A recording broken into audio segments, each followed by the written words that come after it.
ॐ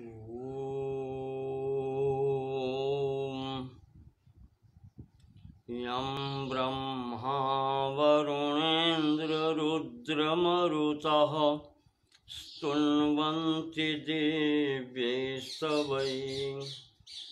वेदैः साङ्गपदक्रमोपनिषदैर्गायन्ति यं सामगाः ध्यानावस्थिततद्गतेन मनसा पश्यन्ति यं योगिनो यस्यान्तं न विदुः सुरासुरगणा देवाय तस्मै नमः।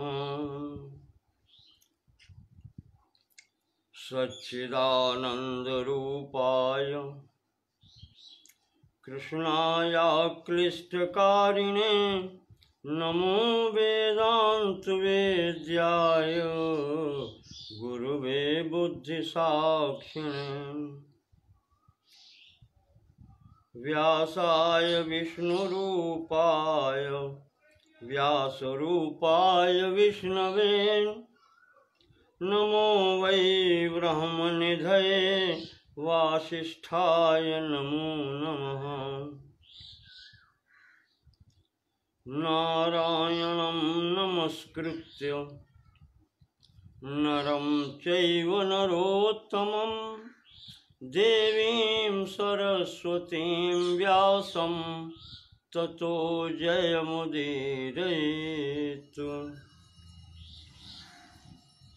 ॐ नमो भगवते वासुदेवाय। ॐ नमो भगवते वासुदेवाय।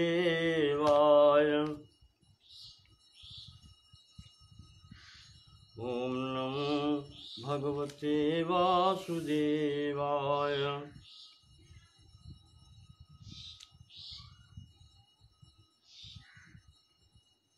अनुशासन पर्व के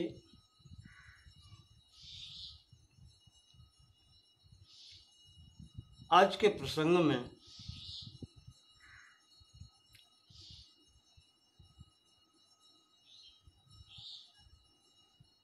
महाराज युधिष्ठिर का प्रश्न भीष्म पितामह से ये है कि यज्ञेयं परमं कृत्यं अनुष्ठेयं महात्मभिः सारं मे सर्वशास्त्राणां वक्तुमर्हस्य अनुग्रहात्। कहते हैं पितामह,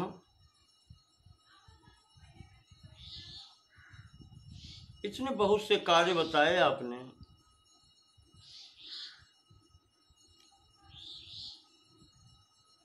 इतने कर्तव्य बताए,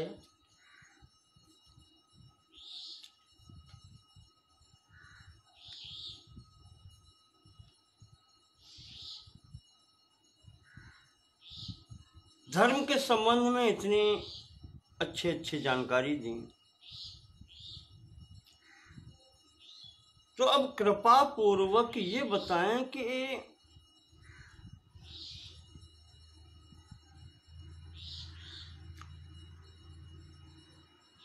शास्त्रों का सार क्या है।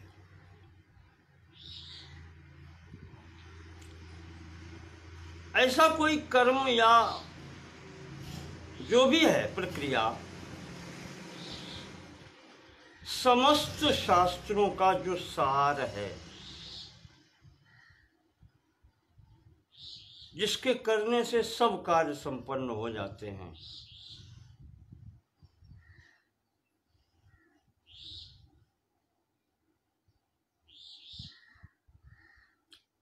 वो क्या है।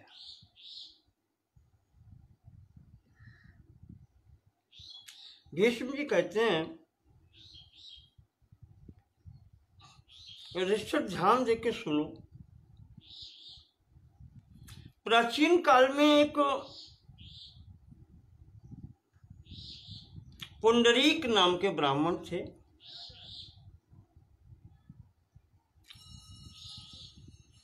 तीर्थों में निवास करते थे। भगवान का नाम जप करते थे।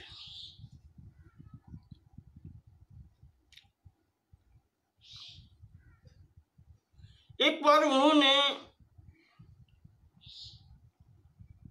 देवर्षि नारद जी से पूछा कि महाराज कोई ऐसी बात बताएं, कोई ऐसा साधन बताएं जिससे संपूर्ण रूप से कल्याण हो। कौन सा ऐसा कल्याणकारी साधन है वो बताएं।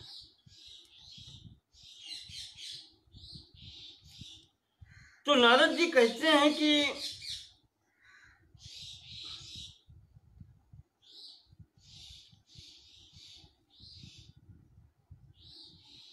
इस विषय में, नारद जी ने भी कहा है कि इस विषय में मैं अपने पिताजी के द्वारा दिया हुआ उपदेश और निर्देश बतलाता हूं,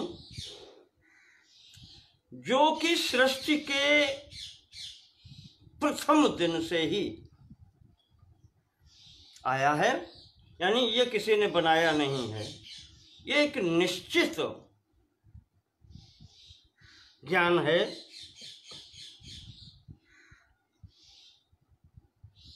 नारद जी कहते हैं इसे आप अनादि कह सकते हैं। अप्रभूतम प्रभूतार्थम वेद शास्त्रार्थ सारकम।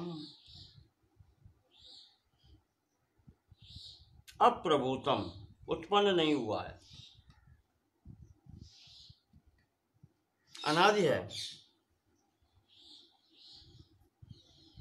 प्रभूत अर्थम, इससे समस्त अर्थों की सिद्धि हो सकती है।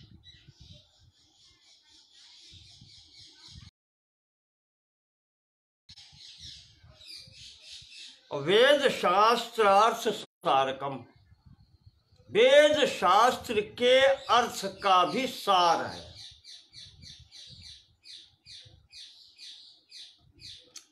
नारद जी बताते हैं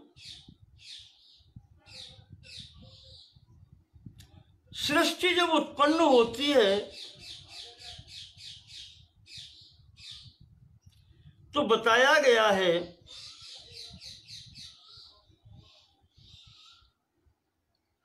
प्रकृति और उससे उत्पन्न होने वाले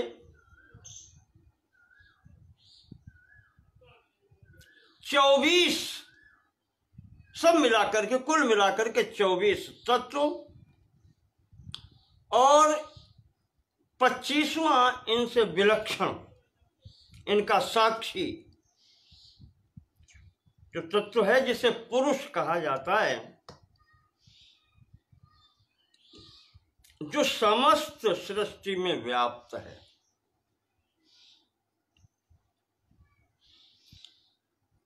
उसे ही नर कहते हैं। नर, नर नारायण की बात होती, नर उसी को कहते हैं जो पुरुष सब 24 तत्वों से निर्मित चराचर सृष्टि में व्याप्त है।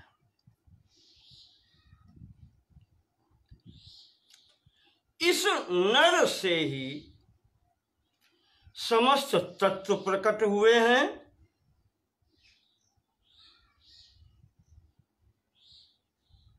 इस कारण से यह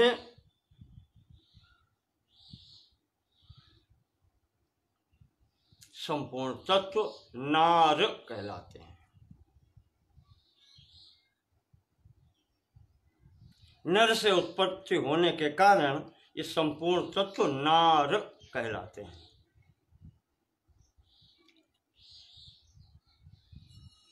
नारायण जगत सर्वम,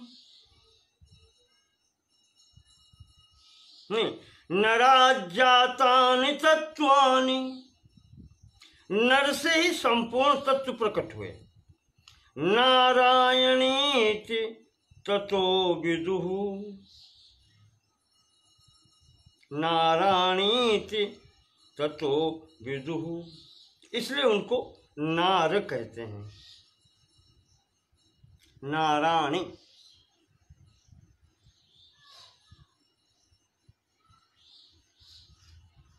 बहुवचन का शब्द लिया है।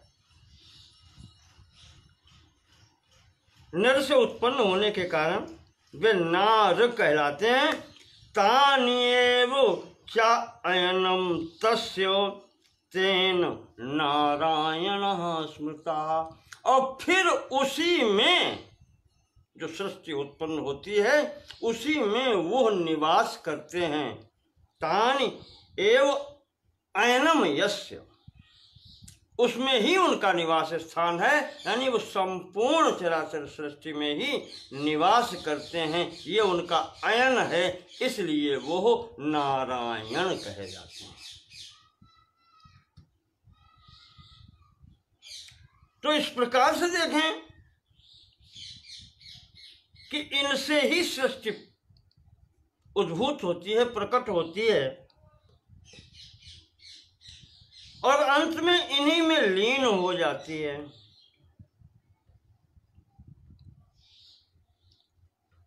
ऐसे जो आदि पुरुष हैं वो ही नारायण हैं। नारायण परम ब्रह्म तत्वं नारायण परः परादपि परश्चासौ तस्मान्नास्ति परात् परम्। वही परब्रह्म है, वही संपूर्ण तत्व हैं। पहले सांख्य उठाया, उसके बाद में एकत्व कर दिया सबका।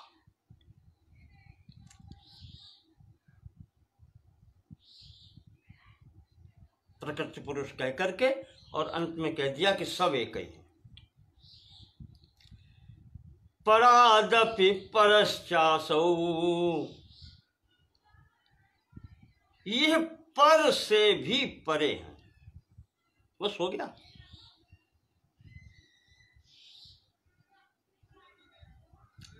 प्रकृति पुरुष इनके ही अंश हैं। तस्मान्नास्ति परात् परम, अब उनके आगे फिर कोई सत्ता नहीं, पूर्ण सत्ता यही है। इस परात्पर तत्व से परे फिर कुछ भी नहीं। उनके सिवाय कोई दूसरा परम तत्व है ही नहीं, ऐसे कह लें आप। तो वासुदेवं तथा विष्णुम आत्मानं च तथा विदुः संज्ञा भेदै स एवैकः सर्वशास्त्राभिसंस्कृतः। उन्हीं को वासुदेव कहते हैं, उन्हीं को विष्णु कहते हैं, उन्हीं को आत्मा कहते हैं। संज्ञा भेद हैं, जो चाहो नाम रख लो।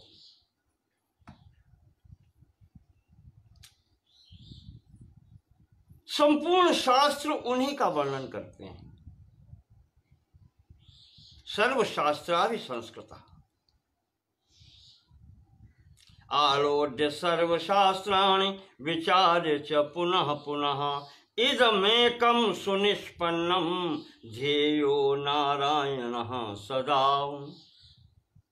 संपूर्ण शास्त्रों का आलोडन करके, मथ करके, यानी पढ़ करके ज्ञान प्राप्त करके, विचार च पुनः पुनः विचार करके, मनन करके, इदम एकम सुनिष्पन्नम, इस सिद्धांत पर पहुंचे हैं कि ध्येयः नारायणः सदा, भगवान नारायण का ही ध्यान करना चाहिए, चिंतन करना चाहिए, वो ही चिंतनीय है।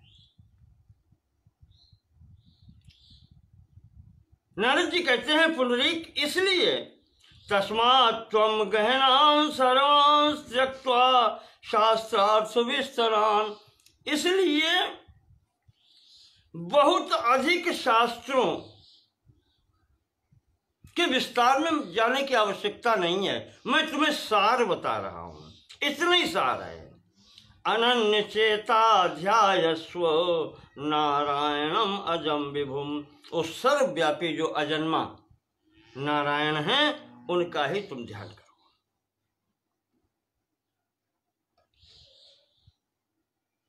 मुहूर्तमपि योधे ध्याये नारायण अतंद्रितः।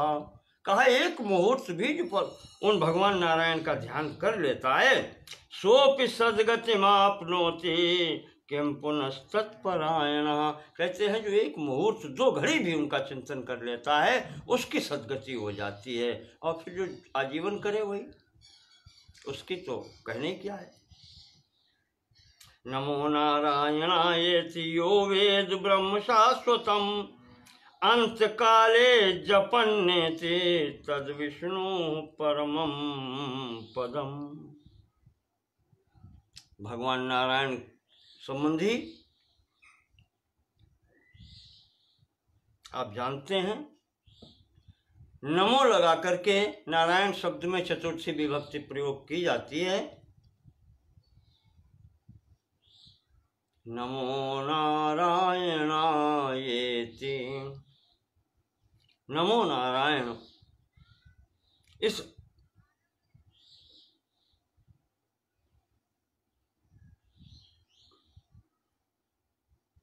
नारायणायेति, नारायण शब्द में चतुर्थी लगाने से बनता है नारायणाय। तो नमो नारायणाय,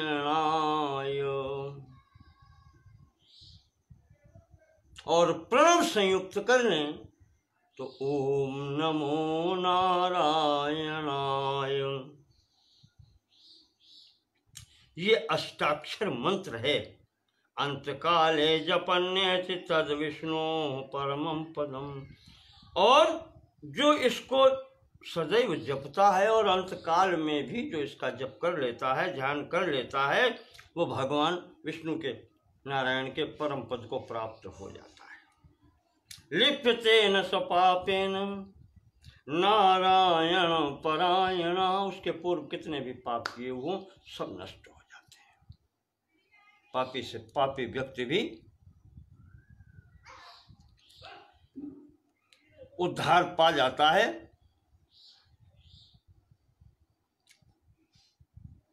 पुनाति सकलम लोकम सहस्रांशु रिवोदिता। समस्त लोकों को पवित्र कर देता है।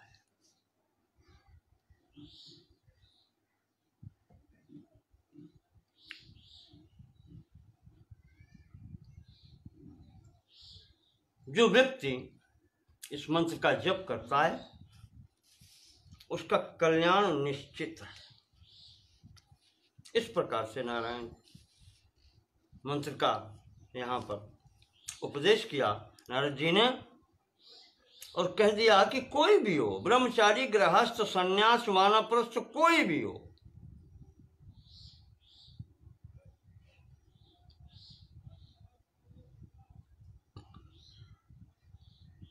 जो इस मंत्र का जप करते हैं उनका उद्धार निश्चित है।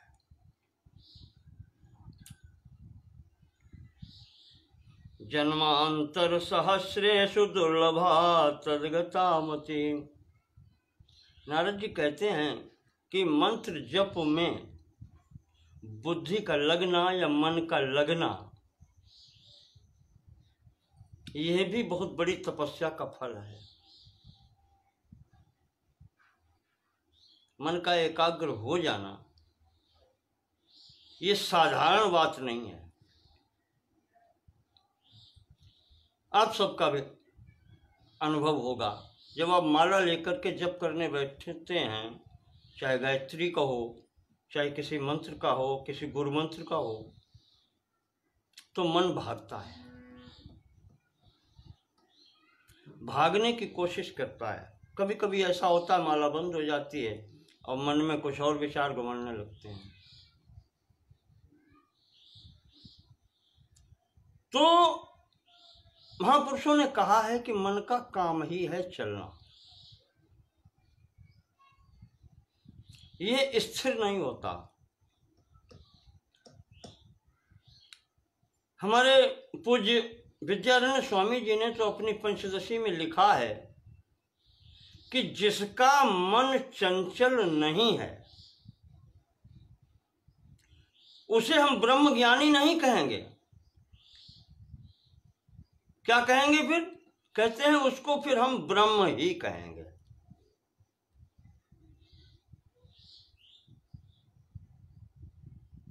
तो ये क्या कहता है? ये इशारा करता है मन बहुत चंचल है। गीता में भी कहा गया है कि मन बहुत चंचल है, इसका निग्रह करना वायोरिव सुदुष्करम, वायु के समान दुष्कर है। जैसे कल कह रहे थे कि मुट्ठी में वायु को नहीं पकड़ सकते, उसी प्रकार से मन को भी निग्रह करना कोई सरल कार्य नहीं है। पर वहीं गीता में भगवान ने कहा है कि अभ्यासेन तु कौन्तेय वैराग्येण च गृह्यते। अगर इसको पकड़ना है, स्थिर करना है, तो वैराग्य और अभ्यास, दो बातें बहुत आवश्यक हैं। तो यही जप में होता है। मन चंचल है, भागेगा। मैं तो कहूंगा कि जो हाथ में आप माला लिए बैठे हैं, माला भी आवश्यक है।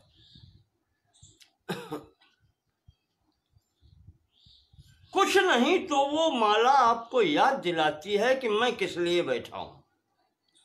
अगर मन इधर उधर विक्षिप्त होता है, भागता है, तो ये माला भी उसमें सहायक हो जाती है। बुद्धि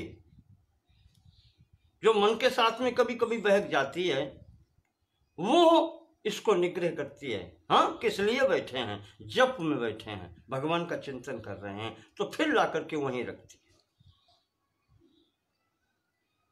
नारद जी कहते हैं कि हजारों जन्मों की साधना जब होती है, तब इस मन में चंचलता कम होती है। और चंचलता कम होने के बाद में फिर भगवान में चित्त लगना, ये भी कठिन होता है। ये भी अभ्यास और वैराग्य से ही होता है। अभ्यास करना पड़ता है, तो निरंतर अभ्यास में लगे रहो। तुलसीदास जी मानस में लिखते हैं कि जन्म जन्म मुनि जतन कराही, अंत राम कही आवत नाही। यही कारण है उसका।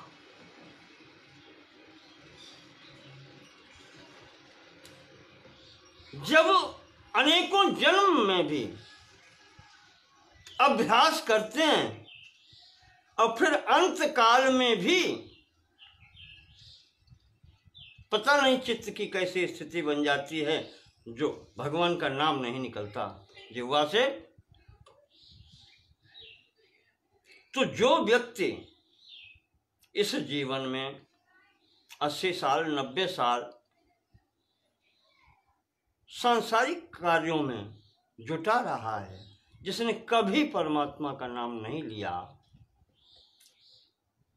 वो उधर कैसे झुक सकता है? बताओ आप, एक दिन में कैसे हो सकता है? इसीलिए साधना की जाती है। गीता में भी कहा है, अंतकाले या मति सागति। भगवान कहते हैं अंतकाल में जो मेरा स्मरण करते हुए शरीर छोड़ता है, उसको पुनः नहीं आना पड़ता यहाँ। वो तभी होता है जब पूरी जिंदगी की, पूरे जीवन का अभ्यास होता है। ऐसा तभी हो सकता है, अन्यथा जरा से कष्ट में व्यक्ति रोने चिल्लाने लगता है, भगवान को कौन याद करता है?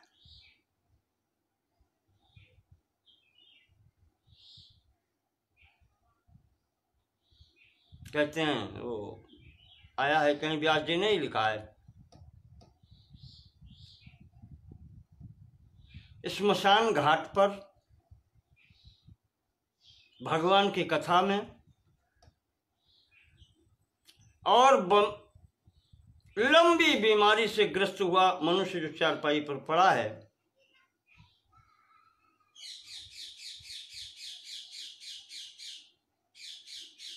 ऐसे एक स्थान कोई और है, कहा इस स्थान पर जैसी उसकी बुद्धि शुद्ध हो जाती है, कहा ऐसी बुद्धि अगर शुद्ध बनी रहे, कौन ऐसा व्यक्ति है जो मुक्त नहीं हो सकता। इतनी शुद्ध बुद्धि अगर बनी रहे तो व्यक्ति मुक्त हो ही जाएगा, पर होता नहीं। जो व्यक्ति स्मशान घाट पर जाते हैं संबंधी को अंतिम क्रिया में, और बस वहां बैठ के अच्छी अच्छी बातें करते हैं, वहां से निकलते ही फिर वैसे के वैसे।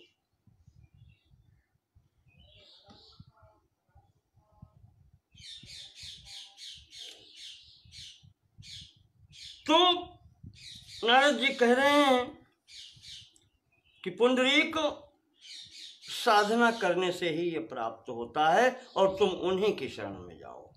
यही भीष्म जी ने युधिष्ठिर को बताया कि अजरम मरमेकम ध्येयमाद्यंत शून्यम सगुणमगुणमाद्यम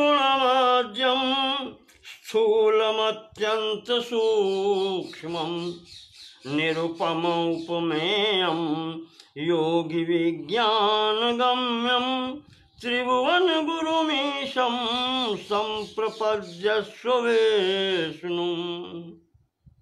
जो अजर हैं, जो अमर हैं, जो अद्वितीय हैं, एक हैं, अनादि हैं, अनंत हैं, सगुण हैं, निर्गुण हैं, सबके कारण हैं, स्थूल भी हैं, सूक्ष्म भी हैं,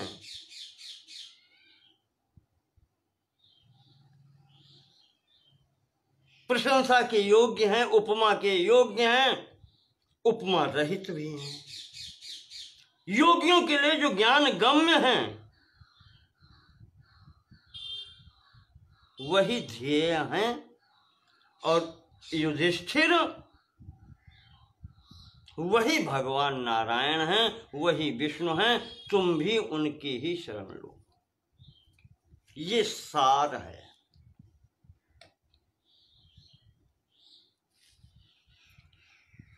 सामने चापि प्रदाने चो ज्यायः किं भवतो मतम प्रब्रूहि भरत श्रेष्ठ यदत्र व्यतिरिच्यते।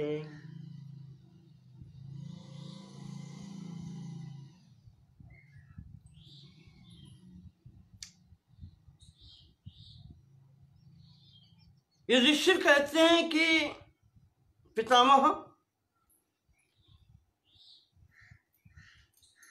नीतियों में प्रथम दो, साम और दान, इनमें कौन सी श्रेष्ठ है? कौन श्रेष्ठ है? प्रश्न से प्रश्न निकलता है। भगवान की स्तुति क्या है? भगवान की स्तुति क्या है? ये साम है। वेद का नाम सुना होगा आपने, ऋग्वेद, यजुर्वेद, सामवेद, अथर्ववेद, उसमें भी साम वेद है। भगवान की स्तुति स्वर सहित कैसे की जाती है? गा के या वैसे? साम वेद है। साम का मतलब ही स्तुति करना होता है, किसी की प्रशंसा करना होता है। तो भीष्म जी कहते हैं कि राजन, इस लोक में भी देखो, अगर विचार करके, तो कोई व्यक्ति साम वाणी से ही, प्रशंसा कर देने से, स्तुति कर देने से प्रसन्न हो जाता है, और कोई व्यक्ति दान देने से प्रसन्न होता है, दान से प्रसन्न होता है।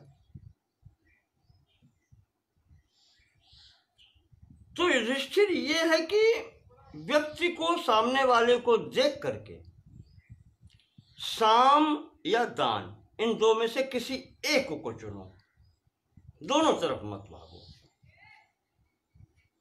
आगे व्यक्ति कैसा है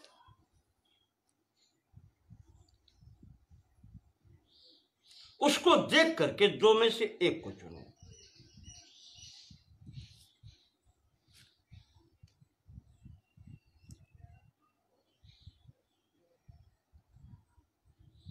अच्छा, इस अत्रापि उदाहरन्ति मम इतिहासं पुरातनम। इस विषय में मैं तुम्हें एक इतिहास सुनाता हूं, पुराना। गृहीत्वा रक्षसा मुक्तो द्विजाति कानने यथा। एक बार एक ब्राह्मण जंगल में किसी राक्षस के चंगुल में फंस गया। ब्राह्मण निकल रहा था, राक्षस ने उसको पकड़ लिया।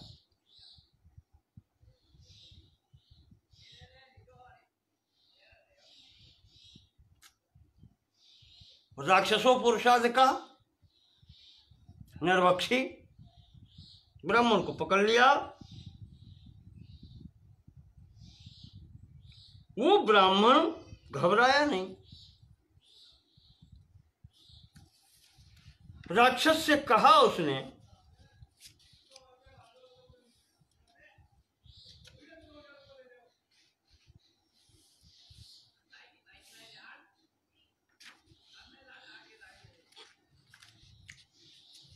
ब्राह्मण ने राक्षस के समक्ष सामनीति का प्रयोग किया, बहुत प्रशंसा की। बहुत तुम बड़े बलशाली हो, तुम्हारा अतिक्रमण कौन कर सकता है, तुम बहुत अच्छा, पिताजी तुम्हारे बहुत अच्छे थे। इस प्रकार से बहुत प्रशंसा की। वाचाल व्यक्ति होता, ब्राह्मण तो बात करने में पटु होता ही है। उसने बहुत प्रशंसा की।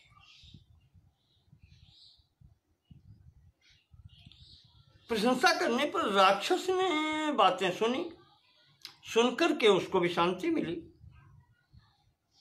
उसने ब्राह्मण की भी प्रशंसा करके और कहा कि ब्राह्मण,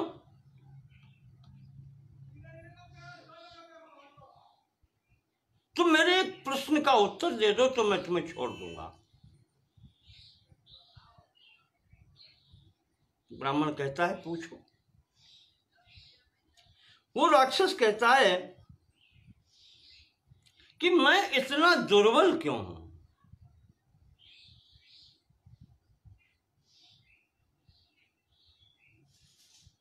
केनास्मि हरिणः कृशः।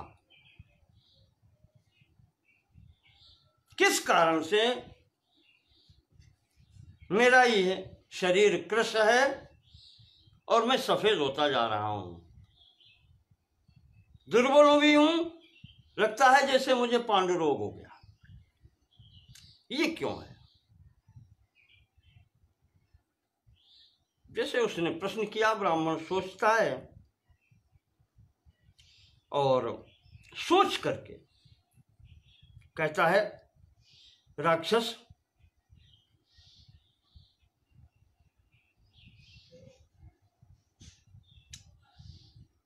विदेशस्थो विलोकस्थो बिना नूनम सुहृजनैः विषयान तुलान भुंक्षे तेनासि हरिणः कृशः।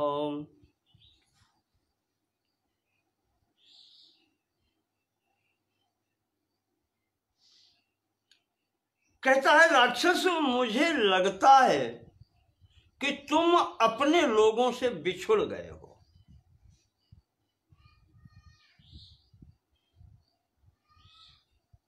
बिना स्वरज जनैः विदेशस्थो, अपने लोगों से बिछुड़ करके तुम विदेश में रह रहे हो, अपने स्थान पर नहीं हो। इसका कारण यह है,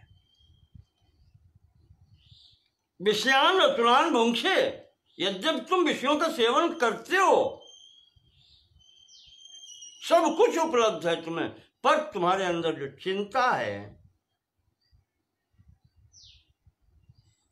वो तुम्हें खाए जा रही है। इस कारण से तुम दुबले हो और पीले पड़ते जा रहे हो।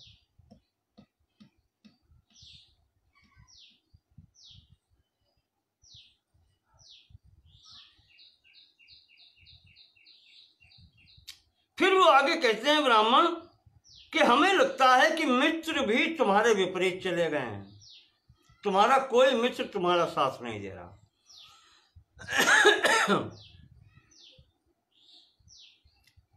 क्योंकि तुम्हारा स्वभाव ही ऐसा है। मित्र अच्छे रहे होंगे तुम्हारे, पर वो भी तुम्हें छोड़कर चले गए।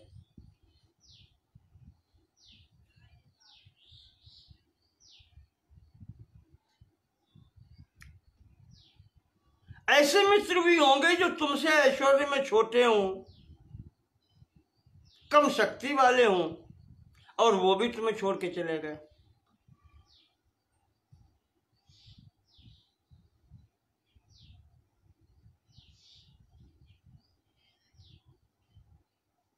अधिक वाले चले जाएं और छोटे वाले भी, कम वाले भी चले जाएं, तो चिंता स्वाभाविक ही है कि मैं अकेला रह गया।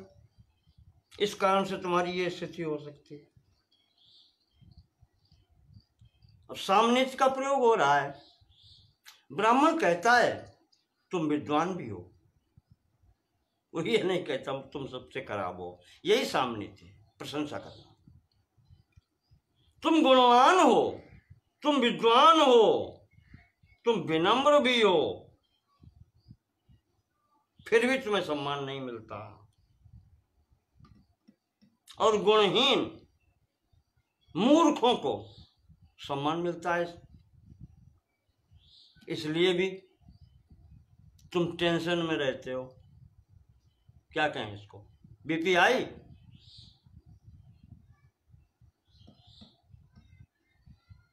इसलिए भी तुम दुर्बल और पीले पड़ते जा रहे हो।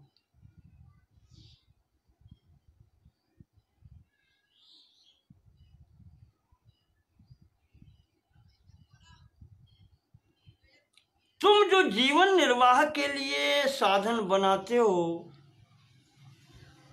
और जो होंगे भी, साथ वालों की बात कर रहे हैं, क्योंकि व्यक्ति अकेला रह करके, हमारे एक वो थे पूर्वज कह लें उनको, वो कहते थे कि भैया आदमी अकेले में न तो हंस सकता है न रो सकता है। और फिर वो इस बात पर जोर देते थे कि रो भले ले दुनिया से आंख चुरा करके व्यक्ति, पर खुशी जो है वो नहीं मना सकता अकेला व्यक्ति। तो खुशी बांटने की वस्तु है। रही मन निज मन की व्यथा, मन ही रखिए गोय, सुनी अठलई है लोग सब, बांट ली है कोई। तो व्यथा गोपनीय करके रखो, पर प्रसन्नता बांटने की वस्तु है। जितना बांट सको उतना बांटो। तो ब्राह्मण कहते हैं कि राक्षस तुम जो कुछ भी करते हो, जीविका कमाते हो, और जब इसको ले जाते होगे तो जो तुम्हारे इष्ट मित्र हैं वो इसकी बुराई करते होंगे। तुम चाहते हो कि सब मिलकर बैठ करके एक साथ खाएं, और उनमें से वो कहते हैं कि नहीं, तुम जिस साधन से ये लाए हो ये मेरे अनुकूल नहीं है, मैं तो इसमें छूऊंगा नहीं। तब क्या होगा?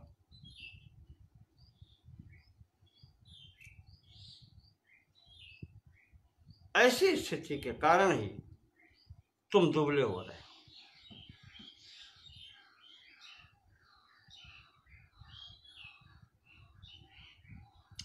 तुम किसी का उपकार करते हो, अगला समझता है ये मेरे से डरता है, और वो आपका तिरस्कार करता है। आप उसका उपकार कर रहे यथाशक्ति, और वो ये समझता है कि ये हमसे डर रहे हैं। समझो,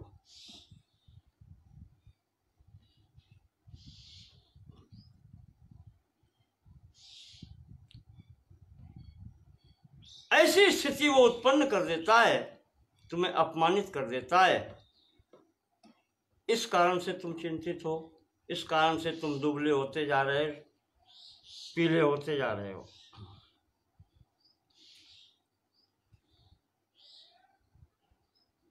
तुम विद्वान होते हुए भी हंसे के पात्र बन जाते हो। मूर्ख मनुष्य तुम्हारी हंसी उड़ाते हैं।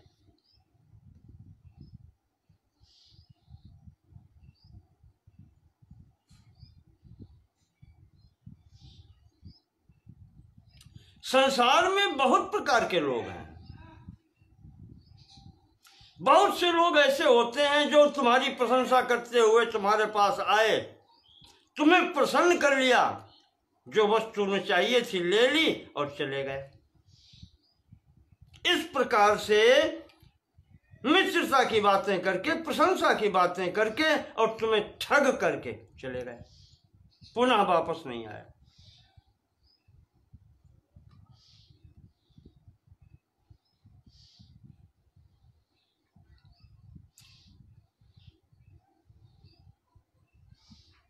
व्यक्ति तुमसे परिचित हैं, तुम्हारी कार्य पद्धति से परिचित हैं। तुम जो कार्य करते हो उसमें कुशल हो, तुम विद्वान हो, गुणज्ञ हो, फिर भी तुम्हारा आदर नहीं होता। तुम सदैव न्याय की बात करते हो। ब्राह्मण सामनीति है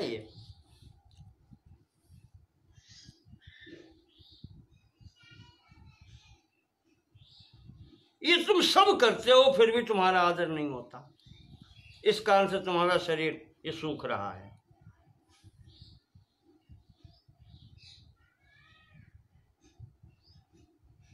हमें लगता है तुम जंगल में तपस्या करने के लिए आए थे, इसीलिए एकाकी यहां रह रहे हो। इसी कारण से तुम्हारा परिवार ने तुम्हें छोड़ दिया। ये चिंता भी तुम्हें खाई जा रही होगी। या कभी ऐसा होता है कि बहुत परिवार अच्छा चल रहा था और लड़कों ने घर से निकाल दिया, उद्दंड लड़के हो गए।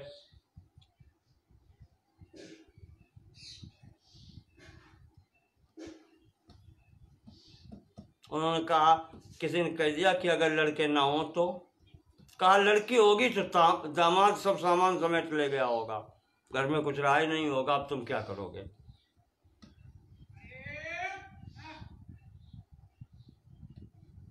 अब ये सब छोड़ दो तो पत्नी ही विपरीत स्वभाव की होगी जिसने तुमको घर से निकाल दिया।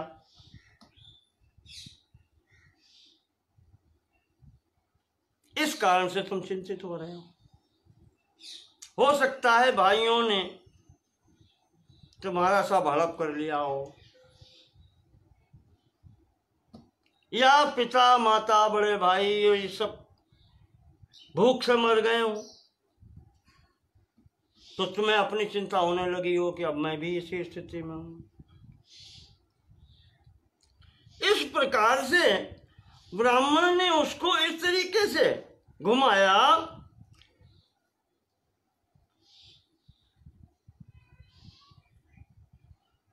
कि तुम तो बहुत अच्छे आदमी हो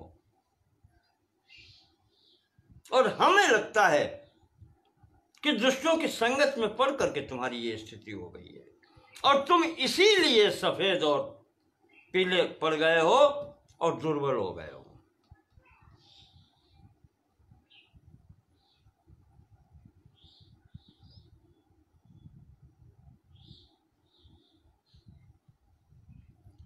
हमें लगता है कि राक्षस ब्राह्मणों को अपने मार्ग से भ्रष्ट होते देख करके भी तुम्हें कष्ट होता होगा। देखो कहां घुमा के कहां ले जाते हैं। उस राक्षस से ब्राह्मणों का क्या मतलब है। फिर भी कहते हैं कि मुझे ऐसा लगता है कि वेद भ्रष्ट ब्राह्मणों को देख करके भी तुम्हें दुख होता होगा।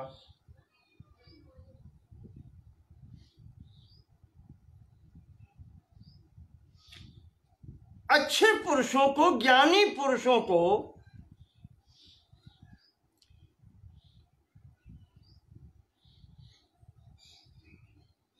इंद्रियों के विषयों में स्वतंत्र विचरण करते देख करके भी तुम्हें कष्ट होता होगा।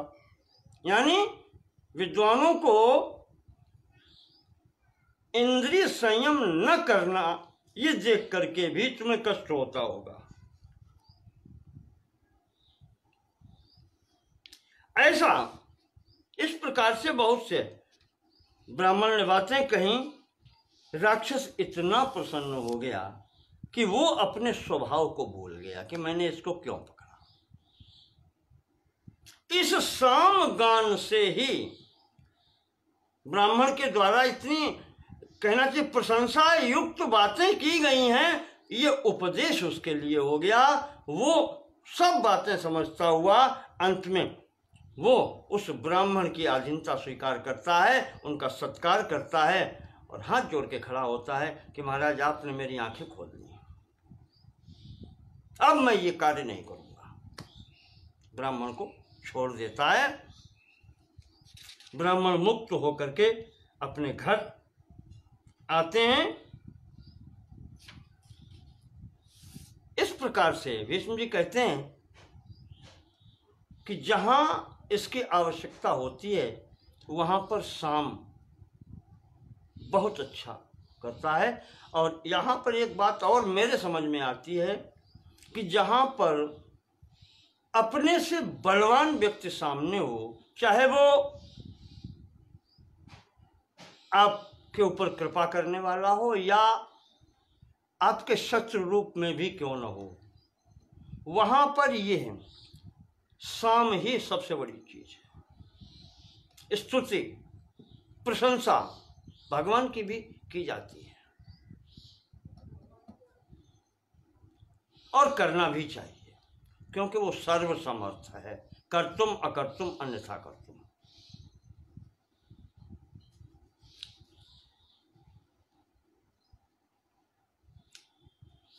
तो कहते ये हैं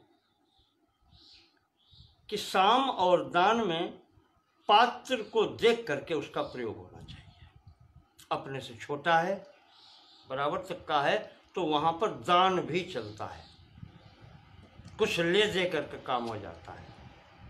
पर अपने से श्रेष्ठ के आगे साम स्तुति प्रशंसा बहुत अच्छी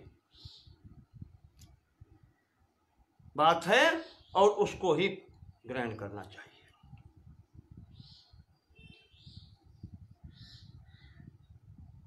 नीति में आया है कि प्रशंसा जो है या स्तुति हर व्यक्ति हजम नहीं कर पाता, वो भगवान को ही होता है जो विचलित नहीं हो सकते। व्यक्ति विचलित हो जाता है यहाँ पर, जिसकी आप बहुत तारीफ कर दें, प्रशंसा कर दें, जो चाहो सो काम ले लो। इसलिए दैनिक नीति में भी ये बात ध्यान रखनी चाहिए कि कोई व्यक्ति, अपरिचित व्यक्ति या धुर विरोधी व्यक्ति आपके सामने आकर के आपकी बहुत प्रशंसा करता है, आंखें कान खोले रखना। वो या तो आपको बहुत बड़े संकट में डाल सकता है या आपको ठगने के लिए आया है। ये सांसारिक स्थितियां हैं।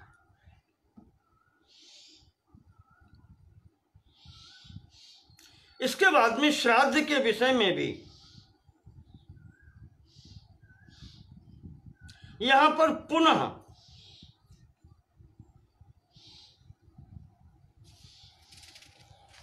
वही सब पीछे वाली बातें बताई गई हैं।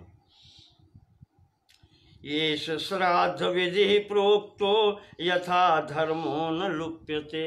श्राद्ध विधि का पालन होना चाहिए, अन्यथा धर्म का लोप हो जाता है। ये धर्म के अंतर्गत है। पितरस्तस्य तुष्यन्ति प्रहृष्ट मनसा सदा। जो श्राद्धादि कार्य करता है पितर उससे संतुष्ट रहते हैं। प्रजा विवर्धते चास्यो अक्षयम चोपतिष्ठति। उसकी प्रजा बढ़ती है, संतति बढ़ती है, वंश बढ़ता है आगे, कभी क्षीणता को प्राप्त नहीं होता।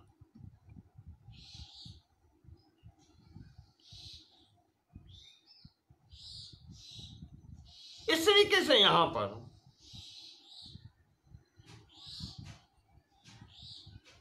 श्राद्ध के बारे में पुनः ये बताया गया है। तो यहां पर जो कहा गया है कि धर्म का लोप नहीं होता है,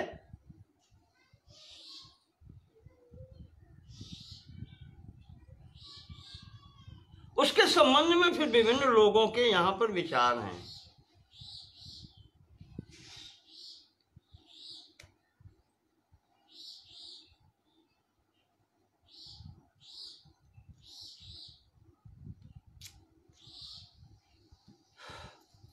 इंद्र ने बताया कि मनुष्य को चाहिए कि कुरुक्षेत्र, गया, गंगा, प्रभास क्षेत्र और पुष्कर क्षेत्र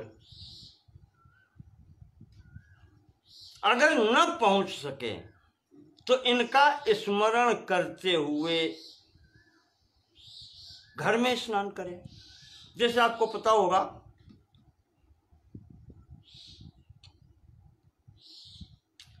नदियों का स्मरण किया जाता है।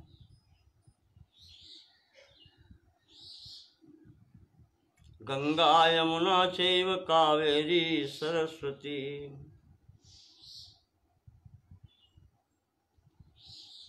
जलेस्मिन् सन्निधिं कुरु, जो मंत्र बोला जाता है उसका भी यही है।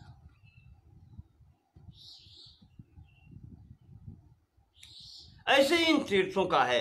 कुरुक्षेत्रम गयाम गंगाम प्रभासम पुष्कराणि च एतानि मनसा ध्यात्वा अवगाहेत ततो जलम।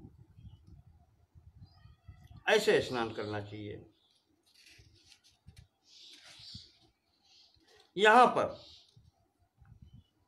यही धर्म कर्म बताए गए हैं श्राद्ध संबंधी।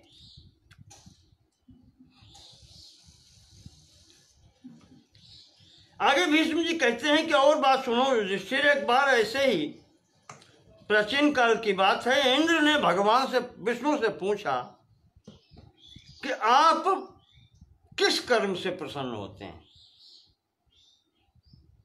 तो भगवान ने बताया कि ब्राह्मणानां परिवादो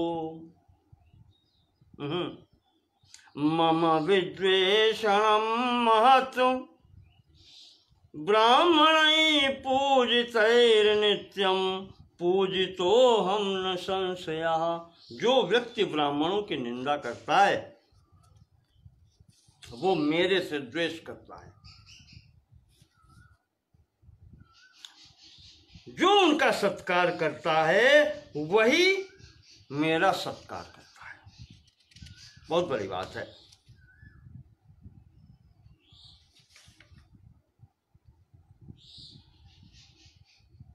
यहां शांति पर्व में भीष्म जी का कथन पीछे आ चुका है, जहां पर उन्होंने कहा था कि गोरजो धान्य धूलिश्च पुत्रस्यालिंगने रजः। 4 प्रकार की धूलियां बताई थी। विप्रपाद रजो राजन हंति दारुण दुष्कृतिम। 4 प्रकार की धूल बहुत पवित्र बतलाई थी। गोरजो धान्य धूलिश्चो, गायों के खुर की उड़ी हुई धूल। धान्य धूलिश्चो, खलिहान में जब अन्न कटाई होकर के ओसाया जाता है तो उससे उड़ने वाली धूल ऊपर पड़ती है, और चाहे जैसी हो फिर, और जब 100 क्विंटल और 200 क्विंटल का ढेर दिखाई पड़ता है अन्न का, तो उससे उड़ने वाली धूल अपुत्र से आलिंगने रजा, पुत्र हो छोटे से घुटनों के बल चलता दौड़ता आ रहा हो, आप चाहे कितने अच्छे कपड़े पहने हो, भाव है अगर, तो वो धूल जो पुत्र के शरीर में लगी है वो संपूर्ण दुखों का निवारण कर देती है। इसी प्रकार से विप्रपाद रजो राजन, ब्राह्मणों के चरणों की धूल ये भी हंति दारुण दुष्कृतिम, संपूर्ण प्रकार के दुखों का नाश कर देती है।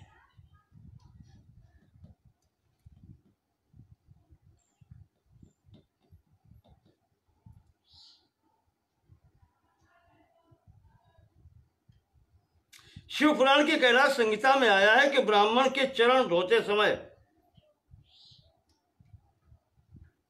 क्या कहना चाहिए? समस्त संपत समवाप्ति हेतवः,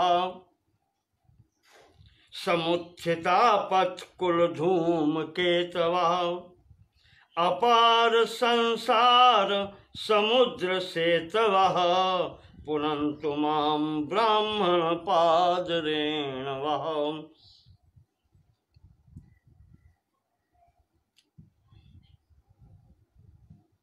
समस्त संपत्ति प्राप्त कराने का जो हेतु है, संसार के समस्त कष्टों को दूर करने के जो कारणभूत है, अपार संसार समुद्र सेतवः, और भव सागर जो अपार है उसको पार कराने में जो समर्थ है, ऐसी पुनन्तु मां ब्राह्मण पाद रेणवः, ब्राह्मण के चरणों की धूल वो मुझे पवित्र करे। ये समस्त कार्य ब्राह्मण चरणों की धूल कर देती है। बहुत कुछ है। आज पर्व में भी आया है, मत्स्य पुराण में भी आया है, देवयानी प्रसंग में, उसके प्रसंग में ये आती, वहां पर कहा गया है अग्नि गृहा गावो नरेन्द्राश्च ब्राह्मणाश्च विशेषता, पूजिताः पूजयन्ते ते निर्दहन्त्यपमानिताः। ग्रह जो 9 हैं,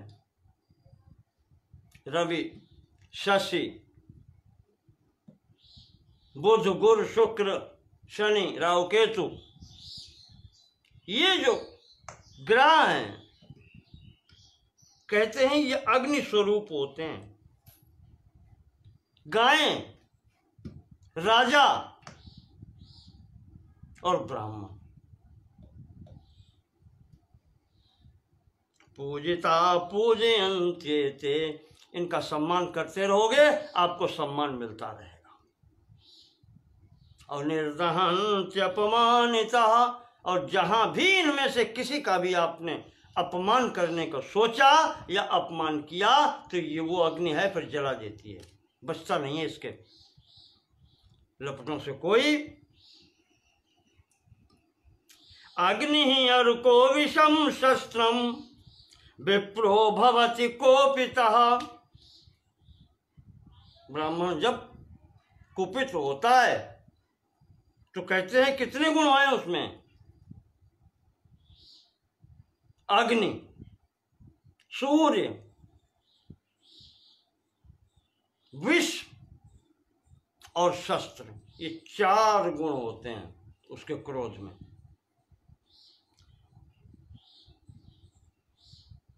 इस कारण से उसके कोप से दूर रहो। जिनके कोप न को रखवाला।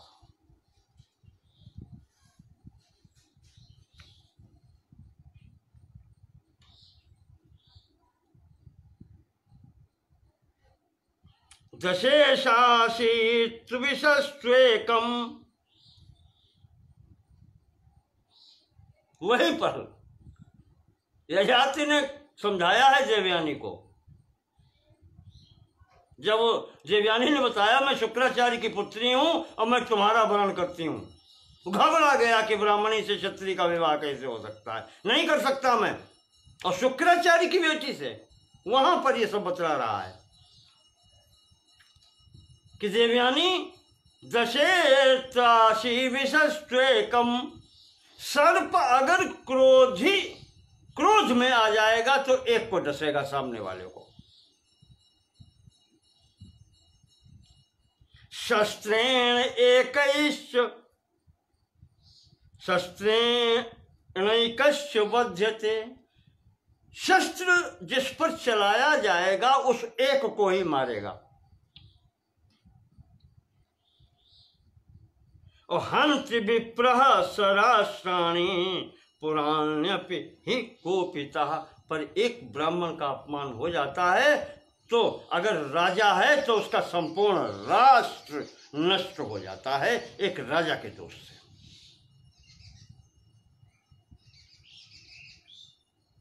तो मैं नहीं कर सकता ऐसा। तो ये वहां पर उसने बताया है कि ब्राह्मण से उधर पीछे मुझे याद आता है श्रीमद् भागवत में प्रारंभ में ही आया है प्रसंग, जहां पर भगवान ने कहा है, क्या है, ज्योति मदिया,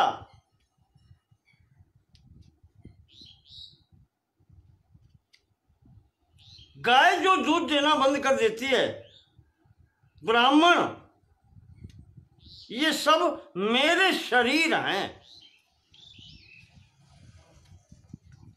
वहां पर आया है और इनका जो अपमान कर देता है वो मेरा अपमान कर रहा है।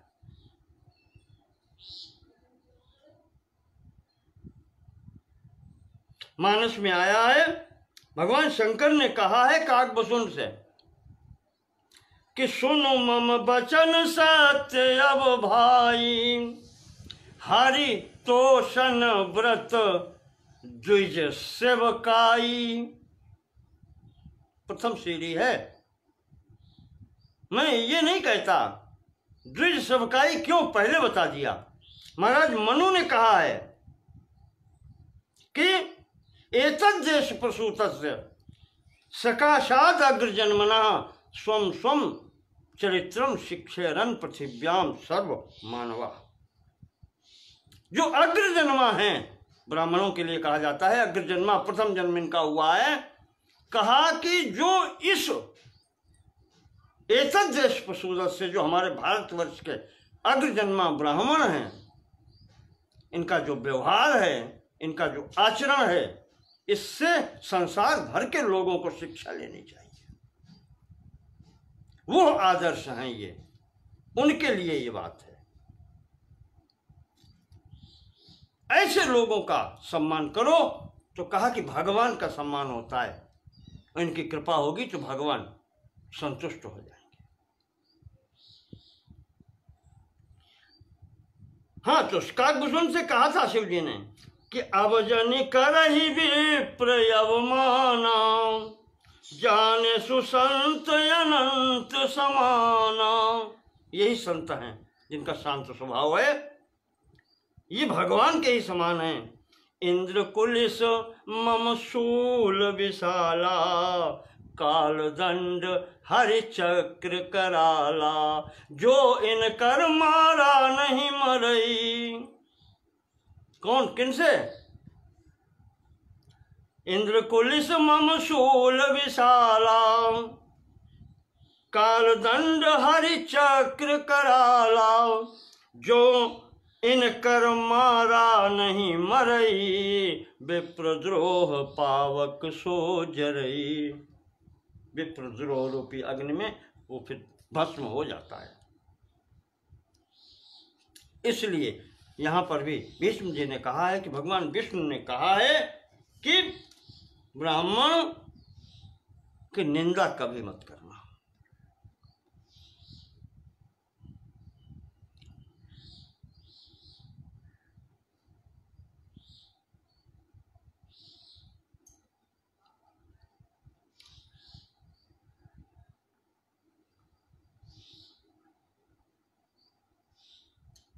तो यहाँ पर भगवान ने मूल चीज बताई है और भगवान ने ये भी कहा है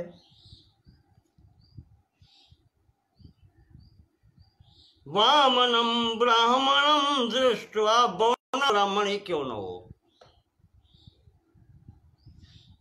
सुंदर न हो कुरूप हो, कहने का तात्पर्य है।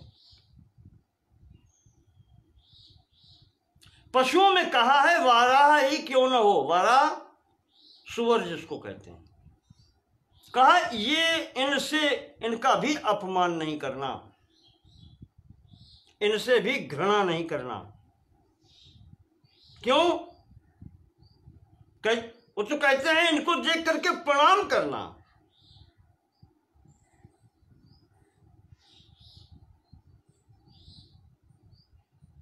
उनके द्वारा स्पर्श की हुई मिट्टी को तिलक लगाना,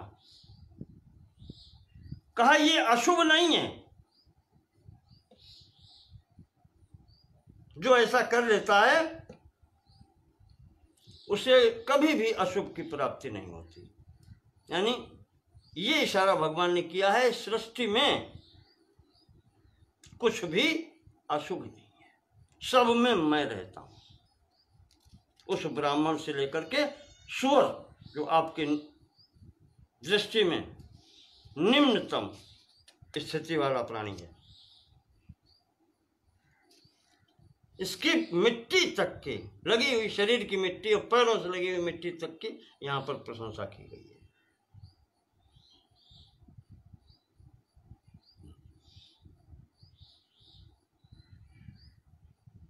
भगवान कहते हैं कि चक्र से मैंने शत्रुओं का संहार किया है, अपने दोनों पैरों से संपूर्ण पृथ्वी को नापा है। वाराह रूप धारण करके हिरण्याक्ष हिरण्यकश्यप का संहार किया है, हिरण्याक्ष का संहार किया है। और इस बौने ब्राह्मण का रूप रख के ही तो मैंने बलि से लिया था दान का। ये सभी रूप मेरे स्वरूप हैं और ये सम्माननीय हैं। इन सब की पूजा जो व्यक्ति करता है उसका कल्याण ही होता है।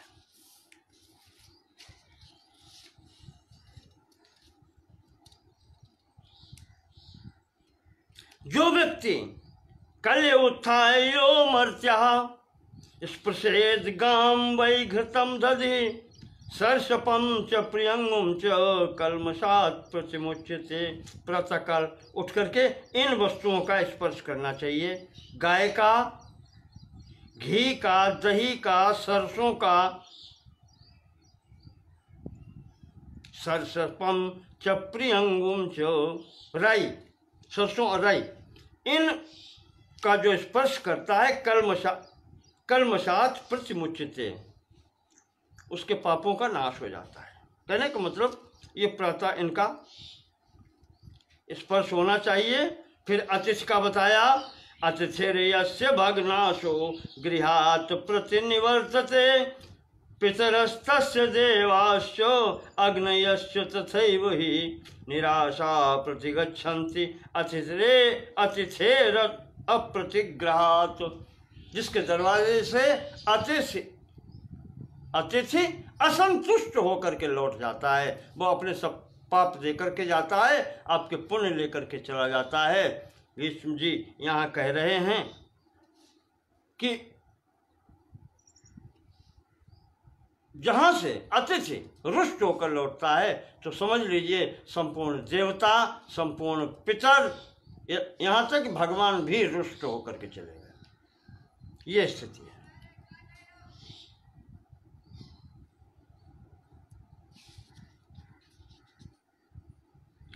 यहाँ पर इसी धर्म के संबंध में अपने अपने विचार बताए हैं। जिसे धर्मराज ने बताया अतिथि का धर्म, कि इस धर्म का पालन करे, ये धर्म है।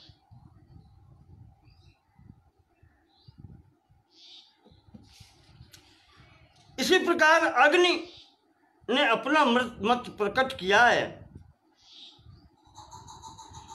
जो व्यक्ति पैर से गाय का, ब्राह्मण का, अग्नि का, इनका पैर से स्पर्श करता है, उसको कभी यश की प्राप्ति जीवन में हो ही नहीं सकती। उसको नरक में जाना ही पड़ेगा। तो कहते हैं कि इन का पैर से स्पर्श नहीं करना चाहिए, गाय, अग्नि और ब्राह्मण।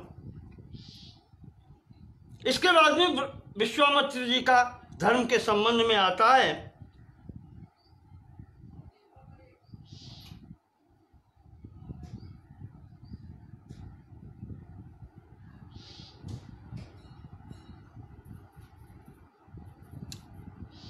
वो कहते हैं कि भादों के महीने में कृष्ण पक्ष में त्रयोदशी तिथि को मघा नक्षत्र का योग हो, उस समय कुतुब काल, वही मध्याह्न यानी दोपहर के बाद के समय में बैठ करके ये गजत छाया योग भी कहा जाता है। उस समय में जो पितरों के निमित्त अन्न का दान करता है, उसका फल अक्षय होता है। अन्नदान का फल बताया है। एक बार के दान से पितरों को 13 वर्षों के लिए पितरों की तृप्ति हो जाती है। ये बतलाया इन्होंने अन्नदान के विषय में दिया।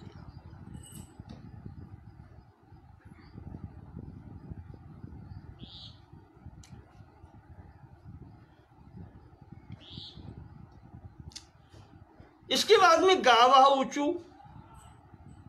गायों ने अपना मत प्रकट किया।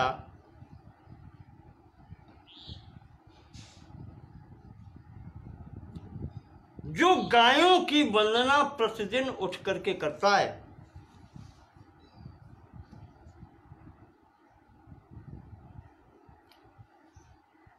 उनकी धूल को मस्तक से लगाता है,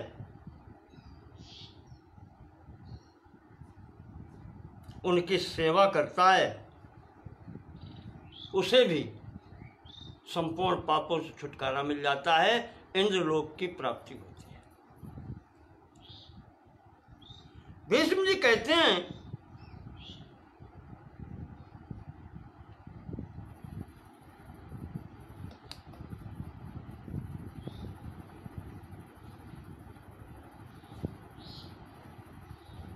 ब्रह्मा जी ने बताया कि पौष महीने की शुक्ल पक्ष में जिस दिन रोहिणी नक्षत्र का योग हो, उस दिन की रात्रि में मनुष्य को स्नान आदि से शुद्ध होकर के एक वस्त्र धारण करके एकाग्रता के साथ खुले मैदान में आकाश के नीचे भगवान का चिंतन करना चाहिए।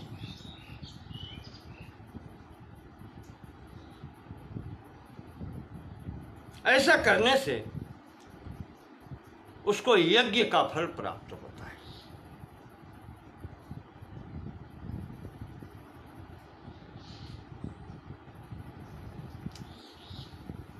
बहुत तरह जितने लोग हैं उन्होंने अपने अपने उपाय बताए हैं।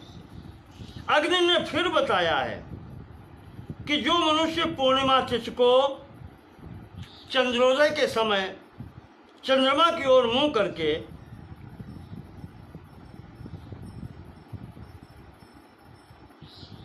अर्घ्य देता है, जलांजलि देता है, अक्षत के साथ में उसको संपूर्ण यज्ञों का फल प्राप्त होता है। यहां इन्होंने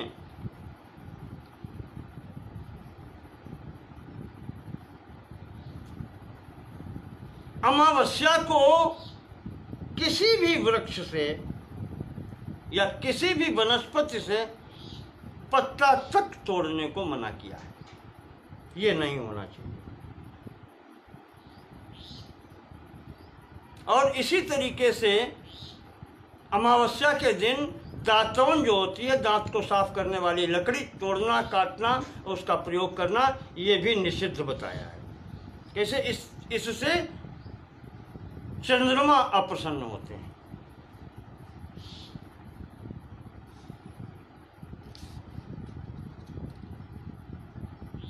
लक्ष्मी जी ने बताया कि जिस घर में कोई व्यवस्था नहीं होती, सब वस्तुएं इधर उधर बिखरी पड़ी होती हैं, बर्तन फूटे हों, आसन फटे हों, जहां स्त्रियों का सम्मान नहीं होता, मारी पीटी जाती हैं। कहते हैं उस घर में कभी हंसी खुशी का वास नहीं होता, वहां देवता पितर कभी नहीं आते, न उसका कुछ भी वो पूजा ग्रहण करते हैं। तो इनसे बचना चाहिए। ऐसे ही अंगिरा ने बताया, गार्ग ने बताया,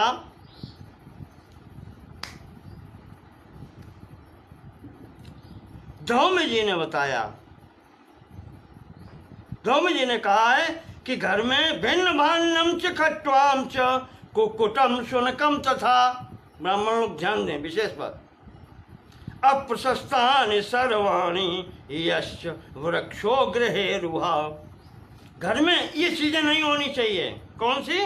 भिन्न भांडम, टूटे फूटे बर्तन, खट्वाम च टूटी खाट, कुक्कुटम शुनकम तथा मुर्गा और कुत्ता, ये वर्जित हैं, घर में नहीं होने चाहिए। अप्रशस्तानि सर्वाणि, ये सब अशुभ हैं। यश्च वृक्षो गृहे रुहा, और घर के अंदर कोई भी वृक्ष हो शुभ नहीं माना जाता, भले ही वो अश्वत्थ क्यों ना हो, पीपल क्यों ना हो।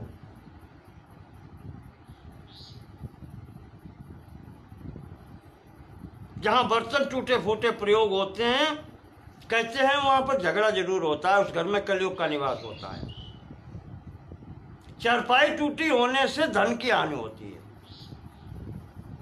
मुर्गा और कुत्ता जिस घर में रहता है, उस घर में देवता कभी नहीं आते। उस घर का हविष्य, हव्य और कव्य न देवता ग्रहण करते हैं, न पितर ग्रहण करते हैं।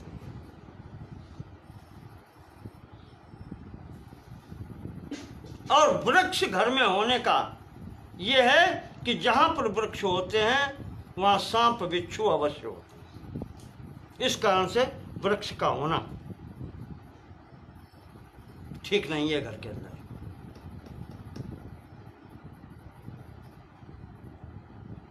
इस प्रकार से बताया, जमदग्नि जी ने बताया।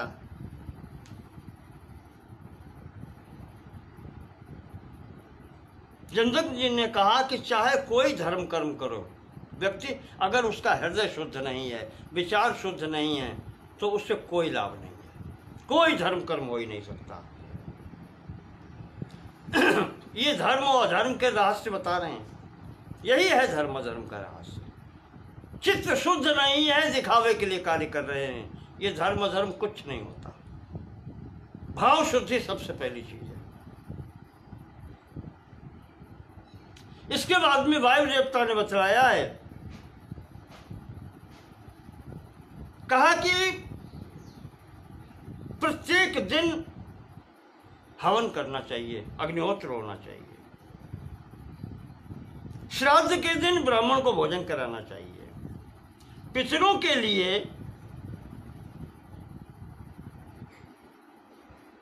तर्पण होना चाहिए, तिल मिश्रित जल से तर्पण होना चाहिए, दीपदान होना चाहिए।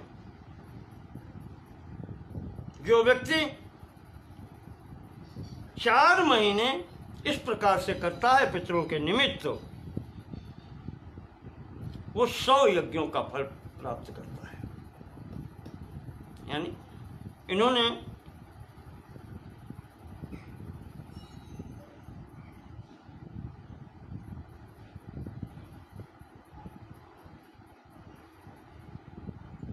यहां पर एक विशेष बात बताई गई है। व्यास देवता ने कहा है, जो यज्ञशाला है, गोपनीय बात बताई उन्होंने, कहा है गुह्यम अप्रशस्तम निबोधत, निंदनीय है, गोपनीय है। ये गोपनीय बात सुनो।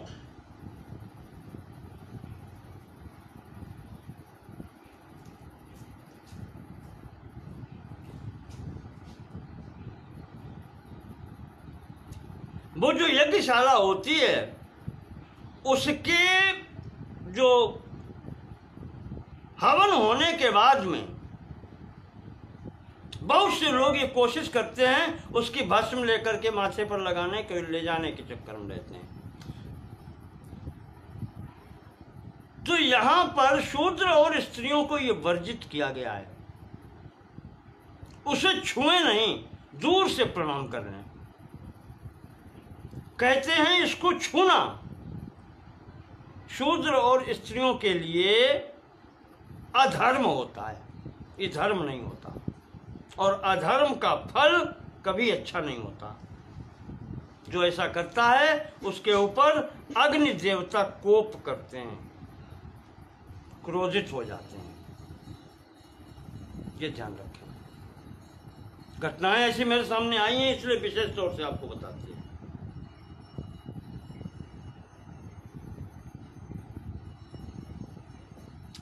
का ये बचाना चाहिए।